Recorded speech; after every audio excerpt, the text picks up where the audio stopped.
Ето защо ползваме хубави мембрани на нашите покриви.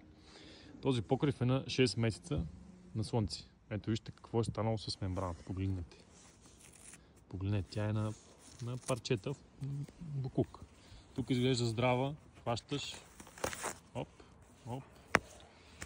Тя не става за нищо. Тук са имали явно предишните майстори. Някакво парче им е останало от друг обект, хубава мембрана.